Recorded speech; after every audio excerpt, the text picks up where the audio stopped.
And now, Effective Communication with Phil Zeller, CEO, Dale Carnegie, Southwest Michigan. So your $1 million question of the day that you've got to ask yourself. Are you an optimist or are you a pessimist? Is the glass half empty or is it half full? Only you can decide, right? I always think it's amazing. You know, people work so hard to put labels on themselves. And so many times people want to put labels on you and they want to put labels on other people. And we want to put labels on ourselves because we just want it all to make sense. Well, it's interesting, you know, because I growing up as a kid, I always was questioning, you know, how do I want to be? What do I want to be? Where do I want to be? And some people are saying, I just want to get through the day, right?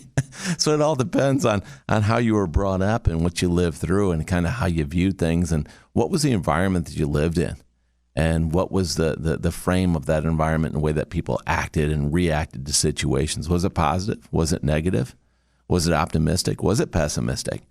And what's interesting is because I got in a conversation the other day with my daughter, and we were talking about life and the challenges, you know, she's a teenager and what's going on with school and, you know, trying to make that work in this crazy world we live in right now, and sports that she's involved with, and just everything.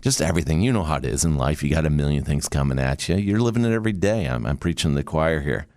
But I reminded myself when I was talking with her of The Little Engine That Could. Do you remember that book? The Little Engine That Could. I remember that book as a kid growing up. It's been around for so long, and it still continues to be out there. Actually, it's one of the top 100 books for educating kids, and it's of course, the story of the little engine that's trying to get up the hill, and the engine's saying, I think I can, I think I can, I think I can, I think I can. And, of course, the engine has to prove that it can get up. It's a train engine, right? It's a train going up a hill, and it's got to get over the hill. And so it's got to believe itself that it can. And amazingly enough, it believes in itself enough times that finally it makes it over the hill. And it's a great way to look at life is first you got to think that you can make it happen. You got to think optimistically. You got to think in a positive direction. Because if you think about it, and some of you are in the science and you love science, and people have been talking about a lot of science in the media today. Well, let's talk about physics and the law of attraction, right? Let's talk about simple physics. And let's talk about energy. You know, you got kinetic energy, you got potential energy. Yes, I took physics classes back in college. I enjoyed them. I'm kind of a geek that way, but that's all right. I digress for a moment. The point is, with physics, it's easy. It's energy, right? It's positive energy. It's kinetic. It's potential. It's different types of energy. And this type of energy you have that you put forth through things, if you put negative energy out there and you beat yourself up and you rip yourself down and you can't say, I can't do it, I don't know how to do it. And I remember just talking to my daughter, as I mentioned, and questioning, you know, do you really want to go there? And the beautiful thing about it is she doesn't go there. She doesn't go there. Even though some of the reality of the grades are not where she wants them to be, she doesn't go there. And instead, we focus on the positive. But if you let that negativity take over and self-doubt and negativity and criticism, it's only going to beat you down.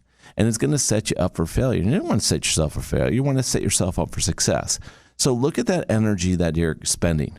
Look at the energy that you're putting out there. What if you took that energy and put it into positive thinking and put it into being more optimistic? And as they say, taking those lemons and making them into lemonade. And when we start to do these things, when we start to train ourselves. Now, is this going to take time? Yes, this is going to take time. But also, to remember this, in communication and in conversations, we really prefer to be around positive people. We really do. Just ask yourself, it's a Friday night, you get a phone call. One person calls you up and says, hey, you know, I just want to sit and complain all night and criticize other people, and so let's hang out and do that all night. Or another person calls you up and says, hey, let's go out and do something you really love to do and have a good time and hang out and talk about and count our blessings and look at the best things in the world and find some cool people and hang out and make it a fun night. Which one are you going for? And why are you going for it? So remember, you're going to surround yourself with the people and the things that are going to put you in that mood. So your job, your goal is to focus that in the communication and make sure that you're sharing things in a positive way, moving toward that optimistic side. Because when you start to do that, you're going to start to have a greater effect on the people around you. And most importantly, the biggest person you're going to affect is yourself. As Dale Carnegie said, you can get a lot more bees with a drop of honey than you can with a gallon of vinegar.